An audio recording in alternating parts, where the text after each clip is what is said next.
आमल की एकादशी व्रत कथा और उसका महत्व। हिंदू धर्म में एकादशी तिथि का बहुत ही महत्व माना जाता है। एकादशी तिथि का दिन भगवान विष्णु को समर्पित किया जाता है। हिंदू धर्म के अनुसार फाल्गुन माह की शुक्ल पक्ष की एकादशी तिथि को आमल की एकादशी के रूप में मनाया जाता है। इस आमल की एकादशी पर भगवान विष्णु के साथ साथ आंवले के पेड़ की भी पूजा की जाती है। इस व्रत का पूर्ण रूप से फल पाने के लिए आमल की एकादशी व्रत कथा का पाठ करना चाहिए। आमल की एकादशी व्रत कथा का जाप तथा उपवास करने से 100 गाय दान करने के समान पुण्य की प्राप्ति होती है। तो आइए जानते हैं कि आमल की एकादशी व्रत कथा का महत्व तथा आमल की एकादशी व्रत कथा के बारे में। युधिष्ठिर भगवान श्री कृष्ण से बोले कि भगवान, आपने मुझसे फाल्गुन महीने के कृष्ण पक्ष में आने वाली एकादशी, जिसे विजया एकादशी के नाम से भी जाना जाता है, का बहुत ही अच्छे व सरल रूप वर्णन किया है।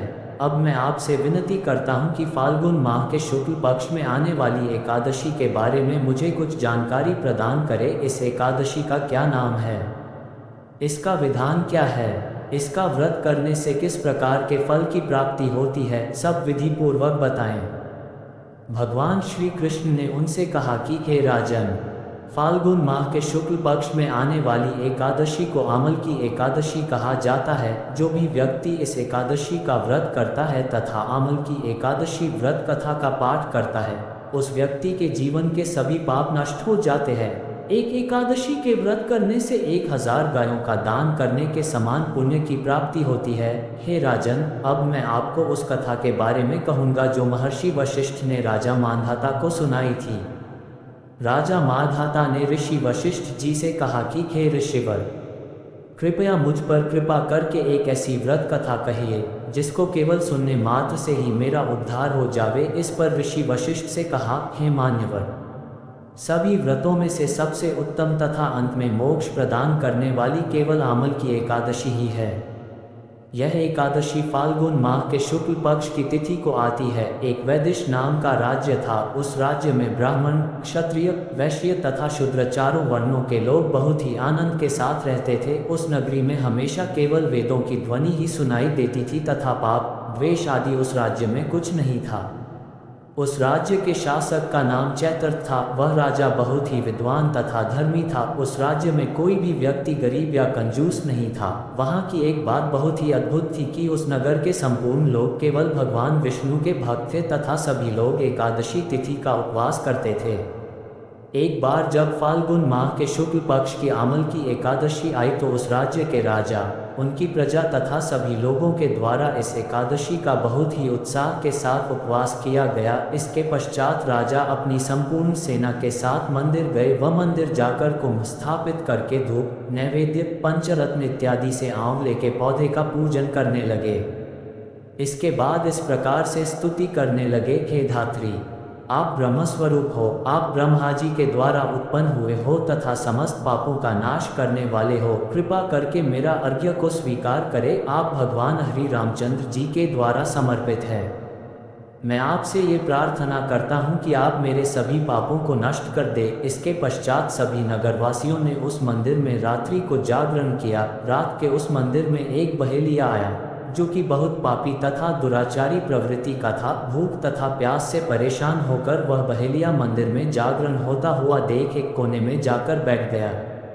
जागरण में वह बहेलिया भगवान विष्णु की आमल की एकादशी के महात्म्यों को सुनाने लगा। इस प्रकार उसने सभी लोगों की तरह सारी रात जागकर ही बिता दी। सुबह होने के पश्चात जब सभी लोग अपने अपने घर चले गए तो वह बहेलिया भी अपने घर की ओर चला गया। घर पहुंचकर उसने भोजन किया तथा कुछ समय के पश्चात ही उस बहेलिये की मृत्यु हो गई। किंतु आमल की एकादशी का महात्म्य सुनने तथा सारी रात जागरण करने के कारण उसे राजा विदुरथ के घर में जन्म लिया एवं उसका नाम वसुर्थ रखा गया। जब वह युवा हुआ तो वह उसकी चतुरंगिनी सेना के साथ तथा धन धान्य से युक्त होकर 10,000 गांवों का पालन पोषण करने लगा। उसका तेज सूर्य से समान था, कांति में वह चंद्रमा के समान, वीरता में भगवान विष्णु की भांति एवं क्षमा में पृथ्वी के समान था। वह बहुत ही धार्मिक, कर्मवीर तथा भगवान विष्णु का बहुत बड़ा भक्त था। वह उसकी प्रजा समान रूप से भरण पोषण करता था। एक दिन राजा शिकार करने के लिए गया। देवयोग के कारण वह अपना मार्ग भटक गया तथा दिशा के बारे पता न होने के कारण वह एक वृक्ष के नीचे विश्राम करने लगा। कुछ समय के पश्चात उस स्थान पहाड़ी मलेच्छ आ गए तथा राजा को अकेला पाकर मारो मारो तेज आवाज में बोलते हुए राजा की दौड़े। मलेच्छ कहने लगे कि यह वही राजा ने जिसने हमारे परिवार के सदस्यों का वध किया है तथा उन्हें राज्य से बाहर निकाल दिया, इस कारण इसे निश्चित रूप मारना चाहिए।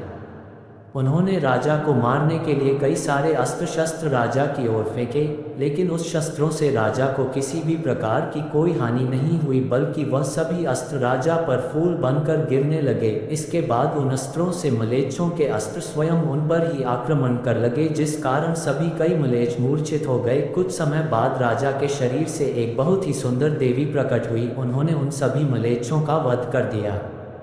जब राजा उठा तो उसने सभी मलेच्छों को मरा हुआ पाया तथा वह कहने लगा कि इस वन में मेरा ऐसा कौन सा हितैषी है जिसने मेरी सहायता की। वह ऐसा विचार कर ही रहा था कि कुछ समय के बाद आकाशवाणी हुई, हे राजा, इस संसार में भगवान विष्णु के अलावा और कौन है जो तेरी सहायता कर सकता है। यह आकाशवाणी सुनकर राजा अपने राज्य लौट गया तथा सुख के साथ अपना राज्य करने लगा।